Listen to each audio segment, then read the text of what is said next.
Alors bonjour ou rebonjour à tous. Nous allons poursuivre cette journée consacrée à la santé et puis à l'avenir de la profession infirmière. Et nous poursuivons à 13h30 avec Patrick Barriot. Merci infiniment d'être avec nous. Je rappelle que vous êtes référent ou porte-parole de Marine Le Pen sur tous les sujets de la santé. Donc je rappelle que la journée est organisée par le CEFIEC, l'ANFID, l'AFNESI, l'UNAIBOD, le SNIBO et la NPDE. Nous avons sur le plateau avec nous Michelle Appelshauser, qui est la présidente du CEFIEC, et Astrid Meyer, qui est infirmière de pratique avancée en santé mentale et qui fait partie de l'ANFID. Alors nous allons commencer tout de suite avec une première question avec vous, Michelle Appelshauser. Je vous laisse la parole. Bonjour monsieur, merci d'avoir accepté notre invitation. Alors déjà, dans un premier temps, on souhaiterait vous demander quel état des lieux vous faites de notre système de santé en France aujourd'hui. Alors, l'état de santé est assez inquiétant, j'allais dire. Je pense qu'on est tous d'accord sur le diagnostic. On a un système de santé qui est pas loin d'être moribond. Donc, tout le problème est de savoir si on se contente de soins palliatifs, comme ce qui est actuellement, ou si on veut faire des soins intensifs et des soins de réanimation pour notre système de santé.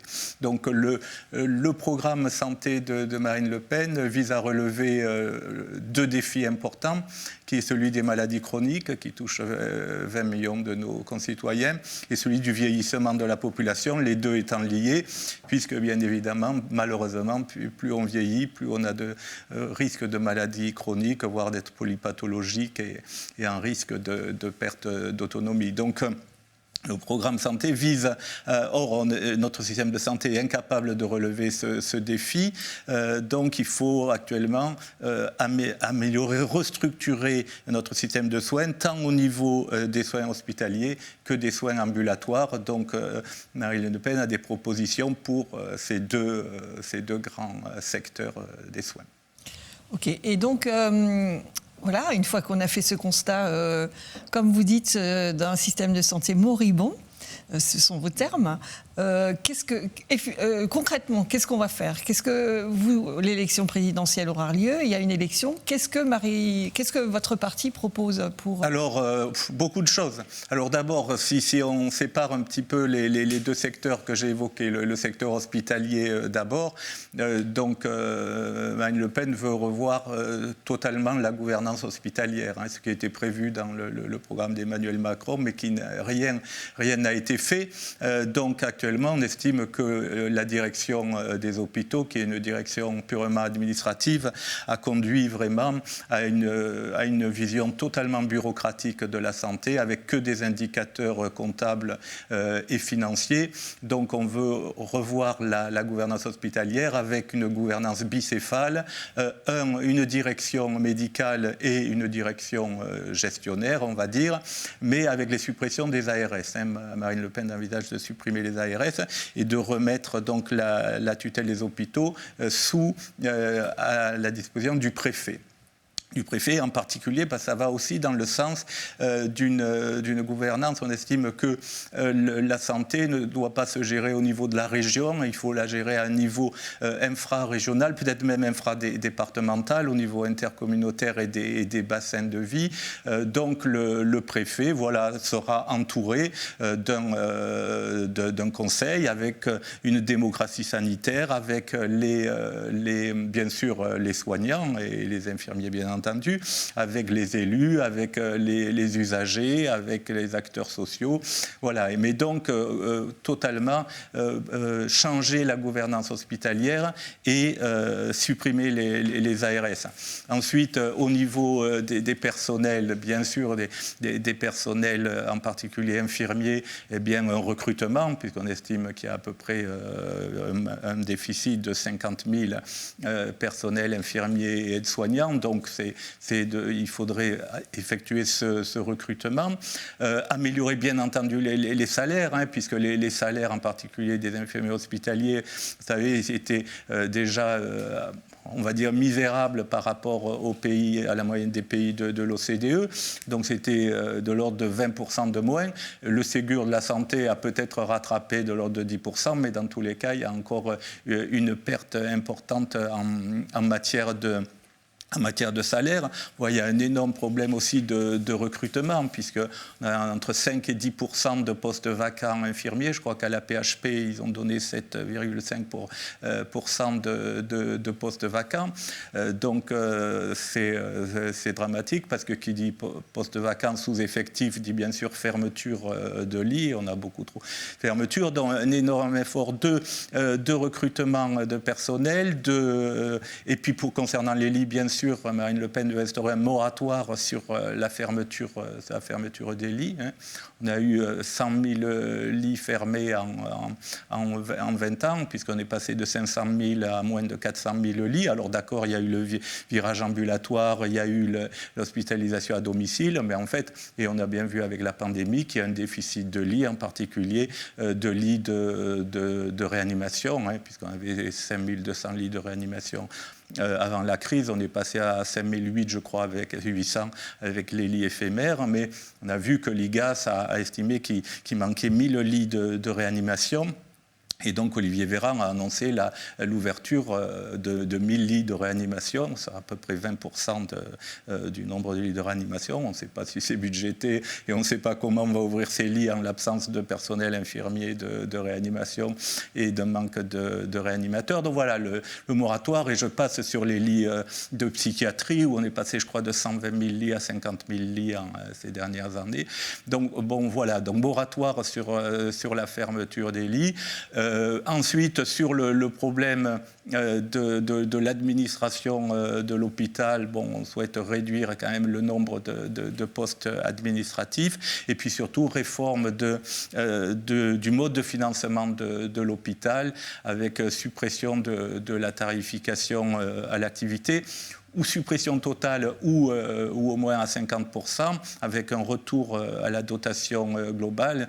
On voit bien que cette dotation, cette tarification à l'activité, d'une part, ce sont des indicateurs purement comptables, et ensuite c'est inadapté, en particulier pour les soins psychiatriques. On sait que les établissements psychiatriques n'utilisent pas cette TSA, mais que c'est aussi inadapté au suivi, en particulier des maladies chroniques, des patients pathologiques. Donc voilà, on veut revoir totalement ce mode de financement de l'hôpital. Voilà, ça c'est pour en gros, très vite, le secteur hospitalier. J'ai entendu au niveau de la gouvernance que vous parliez d'une gouvernance bicéphale. C'est bien ce que vous avez dit, avec les médecins, les administratifs. Quid des soignants? Où est-ce qu'elle est dans cette gouvernance? Oui, mais dans la partie médicale, c'est-à-dire que... oui. Ah, mais ça, vous ne l'avez pas dit. Oui, tout à fait. Il faut faire attention, mais dans mon souci d'être... de ne pas passer trop de temps, parce que je ne sais pas quels sont les autres sujets, mais voilà, sur le sujet, oui, tout à fait. Mais tout à fait.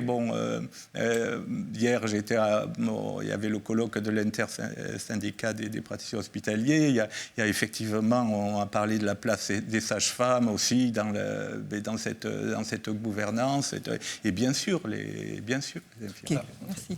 Et aussi, je vous ai dit aussi, excusez-moi, dans ce conseil autour du préfet, avec bien sûr le rôle des infirmiers, bien sûr des infirmiers libéraux, des infirmiers de pratique avancée, on en reparle, je pense. Alors, vous avez beaucoup parlé du manque de lits, vous avez évoqué les chiffres de 100 000 lits en 10 ans, c'est ça? Je pense qu'on ne doit pas en être loin.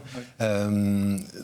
Donc, rouvrir des lits, si je peux m'exprimer ainsi, il faut du personnel pour accompagner les malades. Comment vous envisagez aujourd'hui de résorber cette problématique qu'on a en termes de ressources humaines, de personnel soignant? Alors ça, c'est un problème. D'abord, il faut stopper l'hémorragie. Je crois qu'avant tout, avant de parler, on parle bien sûr de recrutement, mais de stopper l'hémorragie par effectivement manque d'attractivité de la fonction.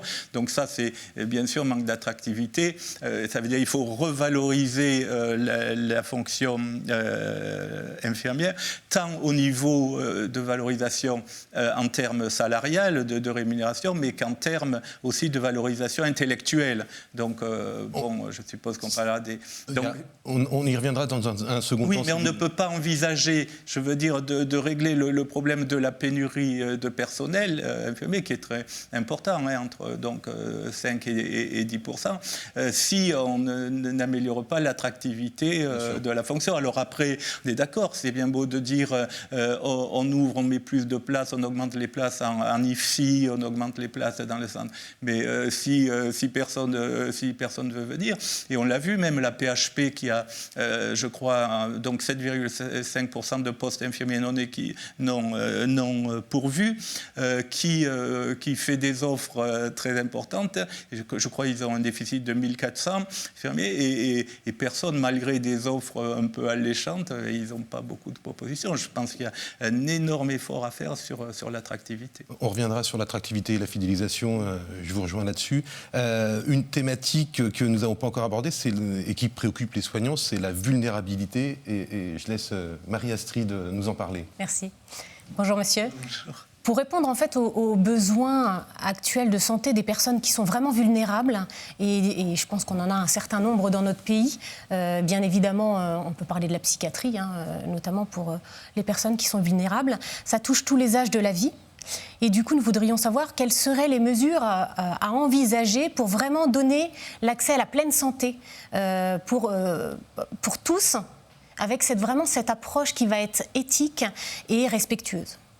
Alors c'est un problème énorme, je dirais peut-être même le problème numéro 1 qui est le problème de la santé mentale et de la psychiatrie. Hein. Même, on parle de santé mentale, hein, je veux dire, ça ne se résume pas à la psychiatrie. Donc c'est un énorme sujet de santé publique, c'est le premier poste de dépense aussi, si on parle, puisque en 2019, je crois qu'on était à 108 milliards de dépenses. Donc si on rajoute l'assurance maladie plus la perte de productivité, les arrêts de travail, première cause d'arrêt de travail, l'allocation adulte handicapé, c'est un problème, c'est un fardeau énorme. Et bien sûr, un problème de santé publique majeur qui n'est pas pris du tout au sérieux. On a vu Olivier Véran a annoncé comme une révolution dans le domaine de la santé mentale le fait de rembourser sur prescription médicale 8 consultations de psychologues par an, donc sur prescription médicale, et encore un tarif dérisoire de 40 € pour la première consultation et 30 € pour les suivantes. C'est ça, pour lui, une révolution en santé mentale. Une révolution en santé mentale, c'est clair, c'est une loi. C'est une loi sur la santé mentale et sur la psychiatrie, exactement comme il était normalement prévu de faire une loi grand âge et autonomie. Donc c'est quelque chose de très très important, et c'est au moins aussi important cette loi sur la santé mentale et psychiatrie. Et donc Marine Le Pen propose d'une part de faire cette loi de programmation, et même de créer une délégation interministérielle sous l'autorité du Premier ministre pour la santé mentale et la psychiatrie, de façon à pouvoir coordonner tous les aspects entre la santé, l'intérieur, pour la médecine en milieu pénitentiaire qui pose un gros problème aussi, puisque plus de 20% des personnes incarcérées ont des troubles psychotiques sérieux. Donc auprès de la jeunesse et des sports, enfin auprès de la recherche, parce que la recherche aussi, que le budget de la recherche en santé mentale est dérisoire, il est de l'ordre de, je crois, 4%. Donc il y a, que ce soit en recherche aussi bien clinique qu'en recherche fondamentale, donc vraiment très peu. Et puis bien sûr revoir toute l'organisation, mais ça je pense que les psychiatres le font très bien, le proposent très bien, avec justement les territoires de santé mentale, avec on le voit aussi pour le dépistage des troubles du neurodéveloppement chez l'enfant. Enfin, il faut restructurer tout ça, mais tout ça avec une vision stratégique et avec une loi vraiment de programmation sur la santé mentale et la psychiatrie. On parle aussi, en termes de vulnérabilité, de toutes les personnes migrantes, notamment, effectivement, qui arrivent sur notre sol et qui ont aussi ce besoin de prise en charge qui rentrent aussi, effectivement. Il y a la santé mentale, il y a la psychiatrie, mais il y a effectivement d'autres domaines. Et aussi, c'est dans ces déserts médicaux où on se retrouve avec des populations qui ne peuvent pas être prises en charge par manque en fait, de médecins sur les territoires. Oui, mais alors, quand on parle des déserts médicaux, bon, je veux bien, mais les déserts médicaux, c'est pas seulement l'Ardèche et la Creuse. On a vu que l'Île-de-France est le premier des déserts médicaux. Si vous allez dans le centre Val-de-Loire ou dans le Loiret, c'est un désert médical. Frédéric Valtou, le président de la Fédération française hospitalière, a dit que l'hôpital public était le premier des déserts médicaux. Les EHPAD sont des déserts médicaux, puisque vous avez quasiment 30% des EHPAD qui n'ont pas de médecin coordinateur, il n'y a pas d'infirmière à la nuit. L'éducation nationale est un désert médical, vous avez une infirmière pour 1700 élèves, 30% des postes de médecins de l'éducation nationale ne sont pas pourvus. Oui, il y a un problème énorme de déserts médicaux, mais ça déborde, j'allais dire, largement le problème de la santé mentale, c'est de la santé tout court. Et donc, c'est clair qu'il y a un énorme effort à faire pour essayer de réduire ces déserts médicaux. Alors bon, là-dessus, on peut faire pas mal de propositions, mais ce que je n'ai pas très bien suivi, c'est le lien entre les migrants et la santé mentale. C'est pas que en fait, les personnes qui sont vulnérables ne sont pas forcément avec juste un trouble psychique ou avec la santé mentale. C'est vraiment plus global, comme vous l'avez dit. Tout à fait. Alors là, je veux bien, effectivement, mais vous soulignez un problème important qui est le problème d'accès aux soins et les inégalités qui sont à la fois territoriales avec les déserts médicaux, et on pourrait parler aussi des territoires ultramarins, mais aussi effectivement les inégalités sociales. Alors si on prend par exemple le cas de l'obésité chez les enfants, on sait très bien qu'en CM2, il y a beaucoup plus d'enfants obèses parmi les enfants des ouvriers que dans les enfants des cadres. Donc c'est vrai, et là pour la vulnérabilité, c'est pareil avec les personnes âgées isolées, en particulier dans les déserts médicaux, tout à fait. Donc le but d'un programme de santé présidentielle, c'est effectivement de s'attaquer aussi bien aux inégalités dans l'accès aux soins territoriales que les inégalités sociales. Tout à fait d'accord. Alors, j'aimerais rebondir sur ce que vous avez dit. Vous avez évoqué les enfants notamment. Je ne le mettrai pas dans les vulnérabilités, mais aujourd'hui, on parle de déserts médicaux, on a les ressources chez les infirmiers, les infirmières ou les infirmières spécialisées comme les puéricultrices. Et c'est vrai qu'aujourd'hui, on ne se donne pas les moyens de permettre à ces professionnels d'aller soulager la médecine de ville, comme les pédiatres par exemple, sur les différents territoires. Est-ce que ce n'est pas une solution qui serait à mettre en œuvre de donner plus de possibilités de compétences aux infirmiers et infirmières ? Ah si, je pense que c'est même une des priorités. Parce que si on regarde le maillage territorial, effectivement, il y a des gros problèmes de médecins. Bon, ils sont tous en région PACA ou au bord de la mer. Donc le maillage territorial des médecins est vraiment pas terrible. Par contre, on regarde le maillage territorial des infirmiers est très bien fait. Donc, ils devraient être vraiment en première ligne. Effectivement, c'est très dommage de voir, par exemple, que pour les infirmiers de pratique avancée, eh bien, les médecins sont peut-être un peu réticents à leur confier le suivi des patients, mais c'est bien sûr les IPA, mais aussi les infirmières et les infirmiers libéraux qui jouent vraiment un rôle essentiel dans le maillage, et puis surtout au contact à domicile du patient, et que c'est eux qui peuvent éviter justement le passage en perte d'autonomie chez beaucoup de patients. Alors vous évoquez peut-être le terme de confiance du médecin à laisser faire en fait la profession infirmière. Quelle solution on pourrait apporter pour...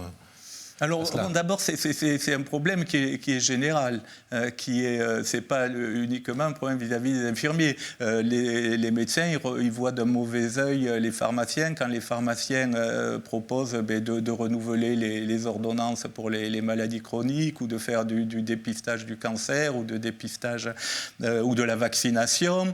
Donc, ils sont réticents aussi vis-à-vis des podologues pédicures quand ils veulent prescrire des radiologies ou des bilans de mycose.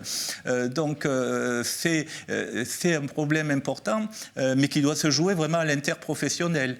C'est-à-dire que là, c'est l'interpro, c'est, je ne sais pas, l'UNPS qui doit vraiment faire s'entendre pour ouvrir.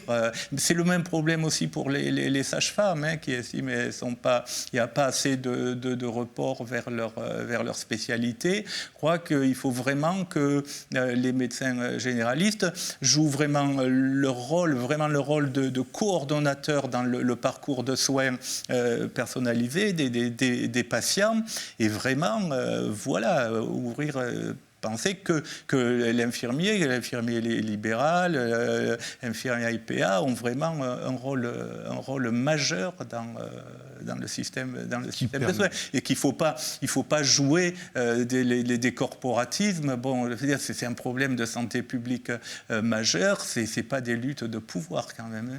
Ce qui permettrait de libérer du temps médical. Bien sûr. Michel Appel-Sauzer ? Oui, il est annoncé que le décret de compétence des infirmiers devrait être revisité.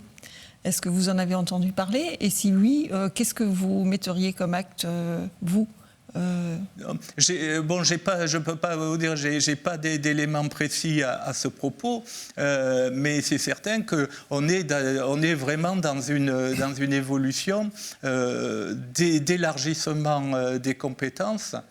Des infirmiers, des paramédicaux, mais pas seulement encore, je dis, c'est la même chose pour d'autres professionnels de santé, mais si on s'en tient aux infirmiers, c'est clair qu'il faut aller vers un élargissement des compétences reconnues avec une possibilité de consultation et de diagnostic et de traitement, parce que c'est là-dessus que le système achoppe. Bon, c'est qu'avec la loi Touraine, la pratique avancée a été reconnue, qu'il a fallu 2 ans pour que les décrets soient mis en place avec les spécialités.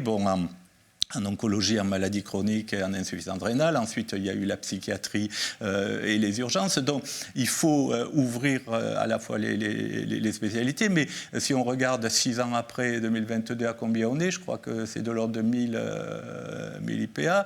Donc, la tendance générale, de façon, c'est clair, il faut la soutenir. D'une part, l'élargissement des compétences et des responsabilités. Donc, il faudra bien sûr que la rémunération aille avec cet élargissement des compétences et des responsabilités. Or, elle est en total décalage, vous en conviendrez avec moi.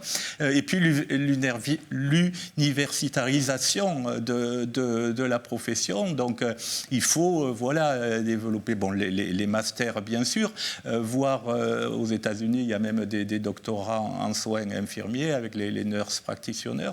Donc, on est à la fois quand même en retard avec pas mal de pays sur ce sujet, et en retard dans le calendrier aussi, quand on regarde la loi Touraine 2018, où on en est en 2022, il y a de gros efforts à faire, et surtout il faut accélérer, parce que c'est bien beau de faire des expérimentations, des études pilotes, mais il faut des actes. Merci beaucoup pour cet éclairage sur cette première partie du système de santé. Donc je retiens gouvernance, notamment vers les soignants, pour les soignants, suppression des ARS, donc la décentralisation du système de santé.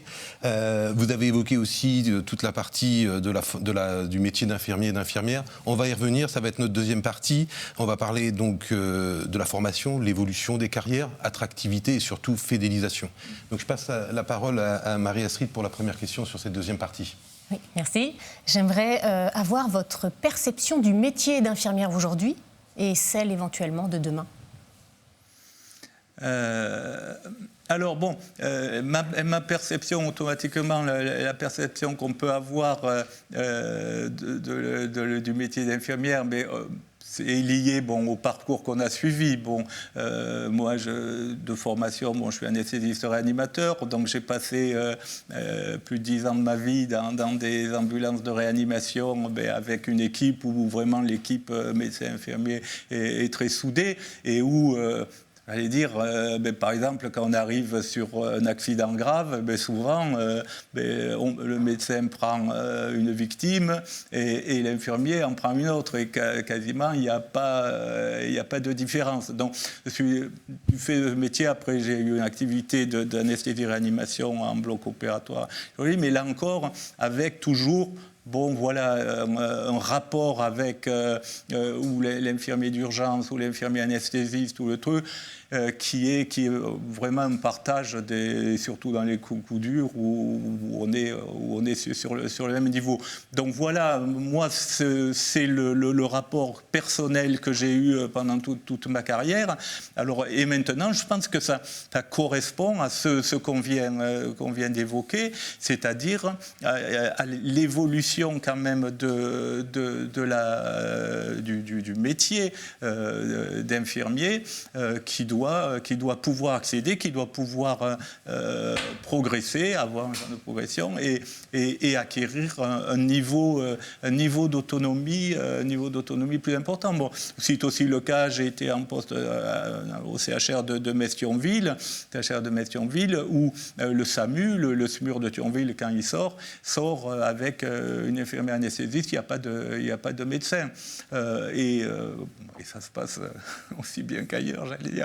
Donc voilà, donc ce rapport, je pense que ce rapport que moi j'ai toujours vécu dans ma carrière, eh bien, il devrait être étendu dans d'autres secteurs et dans d'autres domaines. Mais on voit que ça pose quelques soucis. Je ne sais pas comment se passe exactement sur le terrain les IPA pour les urgences, mais c'est certain qu'en particulier une infirmière de pratique avancée aux urgences peut très bien ausculter un malade, peut très bien prescrire un bilan radio ou un bilan sanguin.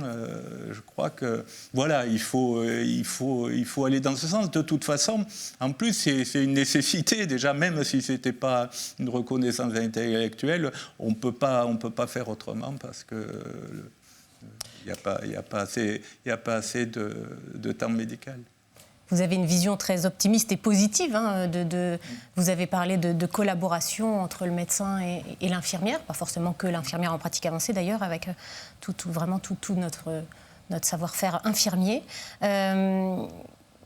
La problématique, c'est qu'actuellement, les infirmiers, au bout de 5 ans, ils s'en vont. Ils vont faire autre chose.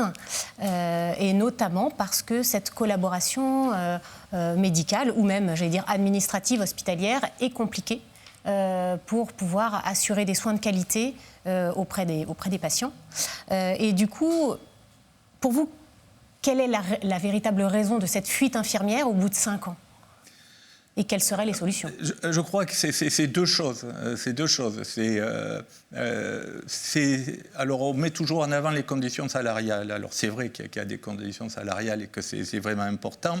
Mais ce qu'on oublie aussi, c'est les conditions de travail. C'est-à-dire que même si on améliore les conditions salariales, si on n'améliore pas les conditions de travail, eh bien, la fuite va continuer. Or, les conditions de travail, c'est essentiellement lié quand même aux sous-effectifs. Quand on voit qu'il y a quand même une perte de sens du travail, de la mission infirmière, où on n'a pas le temps, elles n'ont pas le temps de passer du temps auprès du patient. Donc, il y a une déshumanisation, l'impression de mal faire son travail, la perte de sens.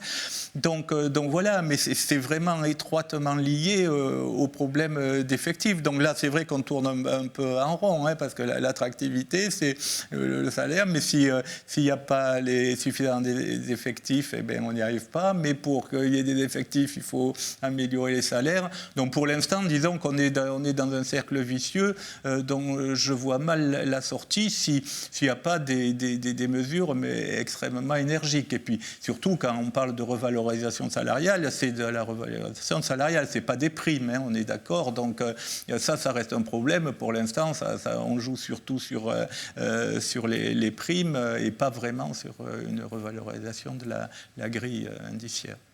Je peux poser une question? Je vous en prie. Je voudrais savoir, puisque vous dites tout à l'heure qu'il faut augmenter les compétences des infirmiers, est-ce que vous pensez que les médecins sont prêts à cette mise en œuvre? Je ne suis pas tout, non, pour être franc, j'en suis pas sûr, parce que quand on regarde quand même en dernière limite, quand il s'agit de faire passer des arrêtés, des décrets, on voit que c'est un peu affrontement dur, et malheureusement toujours, parce que voilà, on a dit ah non, une consultation, c'est pas une consultation, c'est un entretien infirmier, ah non, la prescription, c'est pas. Donc on voit une IPA en néphrologie qui ne peut pas prescrire un dosage duré. Il y a quand même vraiment un problème. Donc je pense que ça va se faire de toute façon, même si c'est affrontement dur, mais ça peut pas faire autrement. Mais c'est vrai que pour l'instant, il y a encore des résistances et qu'il faut vraiment espérer. Mais surtout, en secteur libéral, j'espère que le syndicat, l'UNPS ou l'Interpro va vraiment faire des progrès dans ce sens. Je le redis, hein, vu l'état de notre système de santé, il faut arrêter les positions corporatistes ou les jeux de pouvoir. Il faut améliorer les soins. Et là, justement, cette progression, cette évolution du métier d'infirmier est absolument nécessaire à l'amélioration de notre système de soins. Alors, vous avez évoqué revalorisation salariale pour la profession infirmière. Il va déjà falloir accuser le coup de la crise Covid, du Ségur et du quoi qu'il en coûte. Comment vous pensez financer cette revalorisation ? Alors, bien sûr, c'est un gros problème, la revalorisation salariale. Alors, personnellement, dans le programme de santé de Marine Le Pen, il y a une part énorme d'économie qui va être faite sur la fraude. Et en particulier la fraude aux prestations sociales, puisqu'on estime... Ça représente 160 millions d'euros de mémoire, non ? Non. Non ? Ah non, c'est énorme. Elle sous-évalue la fraude. Aux prestations sociales, c'est plusieurs milliards. Non, ça se compte en milliards. Oui, ça se compte en milliards. Oui, de l'ordre de 15 milliards. Oui, c'est absolument énorme. Avec mise en place d'une carte vitale biométrique, enfin, un ministère, créer un ministère de lutte contre la fraude, toutes les fraudes, mais en particulier la fraude aux prestations sociales. Il y a aussi, qui est prévu dans le programme, la suppression de l'AME, l'aide médicale d'État, qui est évaluée aujourd'hui quand même à 1,8 milliard. Alors bien sûr, qui dit suppression de l'aide médicale d'État, ça ne veut pas dire qu'on ne va pas soigner les urgences. On est d'accord, toutes les urgences seront traitées, en particulier tous les soins pédiatriques seront traités. Voilà, mais pas attirer le tourisme médical tel qu'il est actuellement, avec les gens qui affluent toutes les parts du monde pour des traitements contre le sida, pour des dialyses, pour des soins extrêmement onéreux qu'on n'est pas capable souvent de fournir à nos concitoyens. Donc c'est deux pistes. Donc c'est faire quand même des économies dans le système pour reporter sur les revalorisations salariales, mais que ça soit bien sûr des infirmières et des infirmiers, des sages-femmes aussi. Une sage-femme, j'ai 5 ans d'études, 2 000 € net par mois. Il faut arrêter. Les spécialités qui sont avec nous aujourd'hui, c'est la même chose. Hein. Oui, mais c'est tout le truc. On est vraiment minable par rapport aux autres pays de l'OCDE. Et puis là encore, il faut arrêter de jouer sur les primes, sur les trucs. Il faut une vraie revalorisation salariale. Voilà, mais... d'au moins 10%, j'allais dire déjà en urgence absolue. Richard ? Moi, j'ai entendu tout à l'heure que vous avez parlé d'évolution des compétences et des missions des soignants, dont les infirmiers. Ça passe aussi par une évolution de la formation. Comment vous voyez ça ? Oui, donc alors, mais si on prend le cas de la formation, bon, pour les qui nous intéresse aujourd'hui, des infirmiers de pratique avancée, bon, ben c'est 2 ans, c'est l'équivalent d'un master, mais il faut voir déjà au point de vue formation qu'il y a des disparités énormes en fonction des régions déjà et des facultés sur ces formations. Donc il y a vraiment un besoin quand même d'harmonisation et de mettre à niveau entre la première et la deuxième année de master. Ensuite, bon, il faut créer un éventail de formation suffisamment large que, par exemple, l'infirmière qui veut se spécialiser en onco-hépatologie, c'est pas la même chose que celle qui veut se spécialiser en néphro-endocrinologie ou en gérontopsychiatrie. Donc, il faut vraiment, voilà, que les modules et que l'éventail des formations soient suffisamment importants, parce qu'en définitive, ce qui est important, c'est de répondre à des besoins de santé, on l'a vu en plus, qui doivent être définis essentiellement au niveau des populations des territoires. Donc il y a à la fois cette uniformisation quand même des formations qui est très disparate quand même pour l'instant en France. Et adapter les formations avec un éventail suffisamment large. Et pourquoi pas, bon, dans ce processus d'universitarisation du métier d'infirmier, pourquoi pas envisager même un doctorat comme c'est aux États-Unis, un doctorat en soins infirmiers. Donc il faut vraiment ouvrir cette voie qui tend quand même vers une certaine autonomie de l'infirmier ou de l'infirmière, autonomie à la fois en pratique clinique mais aussi en recherche, parce qu'il y a vraiment un besoin de recherche et voire d'innovation en soins infirmiers. Et ça ne peut se passer que par cette évolution avec master, même au-delà. Donc, nous avons Michèle Appel-Sauzer qui est la présidente du CEFIEC, donc qui représente ces formations. J'aimerais lui donner la parole par rapport à ça. Oui, donc vous avez beaucoup parlé de la formation des IPA, ouais. sûr. Nous avons, mais pas que. Mais pas que. La formation initiale, comment vous la verriez ? Là, on est, vous le savez certainement, qu'il y a une augmentation de quotas des étudiants infirmiers. Comment vous voyez ça ? Est-ce que vous avez aussi cité tout au début de notre entretien un nombre important de postes vacants infirmiers. Alors comment est-ce qu'on va faire avec la formation ? Est-ce qu'il y aura encore des augmentations de quotas ? Est-ce que la formation sera toujours universitarisée ? Quid également des spécialités, Comment est-ce que vous imaginez la formation des IBOD, des IAD, puisque mon collègue est IAD. IBOD, pardon. Excusez-moi, IBOD. Donc comment est-ce que vous voyez... Mais c'est-à-dire, votre question porte sur la démographie, sur les effectifs ? Un petit peu tout. Oui, surtout. Alors bon, il y a, c'est clair, un problème d'effectifs déjà, donc il faut augmenter les places à NIFSI. Et comment on va faire ça concrètement ? Comment on va faire pour augmenter les places ? Les ouvrir, en mettre plus. En mettre plus, mais qui va s'en occuper ? Je veux dire, on ne peut pas ouvrir des places sans qu'il y ait de moyens. Ah oui, non, mais bien sûr, mais ça suppose... tout suppose... Tous les sujets dont on parle supposent de mettre des moyens. Bon, mais mais il faut se dire qu'il faut vraiment changer de paradigme et que la santé ne doit pas sans arrêt être vue comme un coût mais comme un investissement. Donc c'est clair qu'il faut faire un énorme effort financier. Après, alors il y a des pistes pour trouver l'argent, mais c'est clair qu'il faut... on ne peut pas augmenter le nombre d'infirmiers si on revalorise pas les salaires et si on n'augmente pas les places à NIFSI. Alors après, maintenant, le problème, c'est s'il y a des places vacantes. Il est là le problème. Les places vacantes À l'hôpital, enfin non. Oui, non, mais même à NIFSI.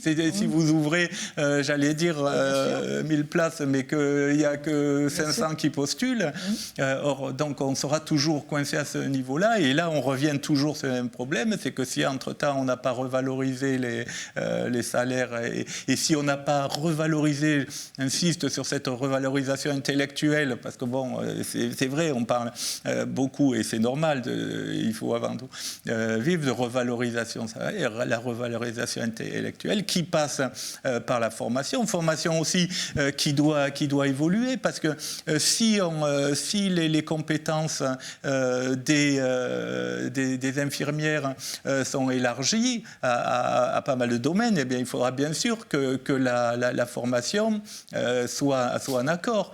Or, elle risque d'être en décalage. On le voit par exemple avec les sages-femmes qui ont de plus en plus d'attributions avec les IVG médicamenteuses et même instrumentales, les échographies, et on voit qu'il y a un décalage avec leur formation, du coup, qui avance pas assez vite. Donc là aussi, ça veut dire que dans les IFSI, eh bien, il faudra, la formation initiale doit être en accord, doit être appropriée avec cette évolution des compétences et du périmètre des compétences. Et l'universitarisation, vous allez poursuivre cette voie? Oui. C'est difficile à dire, hein. Je suis d'accord avec vous. Je dois être un peu dyslexique. Oui, bien sûr, voire même l'intensifier. Alors là, pourquoi on est... alors, je me trompe peut-être, mais j'ai la notion qu'il y a à peu près 1000 IPA à ce jour formés. Combien on a d'IPA formés? Moi, je ne sais pas si... Alors, je n'aurai pas le chiffre exact, mais on est effectivement à peu près à 1000. Et puis, d'ici 2024, on devrait être dans les 5000. Mais la question, à mon sens, ce n'est pas de savoir combien d'IPA sont formés, c'est combien exercent en tant qu'IPA. Oui. Parce qu'il y en a aussi beaucoup qui non, mais tout à fait. Mais le problème, c'est encore un problème d'attractivité. Oui. Je crois que les IPA en libéral, c'est un forfait trimestriel où elles doivent avoir 177 € par trimestre pour eux deux. Donc, je veux dire, c'est misérable. De même, celles qui exercent en hôpital, souvent, elles vont avoir les 183 € du Ségur, mais à côté, elles vont perdre de l'argent.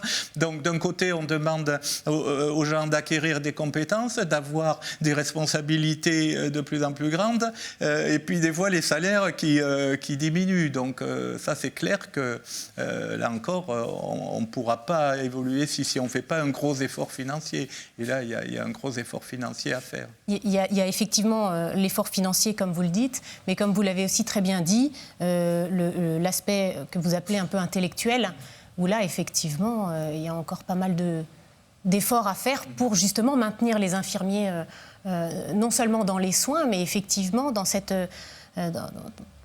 travail en collaboration d'une structure hospitalière ou autre, où là, il y a un décalage actuel entre les gens du terrain, qu'ils soient spécialisés ou non, avec les décideurs. Oui. Et alors, bon, ça pose le problème, je veux dire, puisque voilà, on est quand même en campagne présidentielle, de toutes les déclarations de bonnes intentions qui sont faites. Le problème, c'est qu'un quinquennat, c'est très court. Donc là, on parle de mesures urgentes, c'est-à-dire des choses, c'est des problèmes de santé publique urgents qui nécessitent...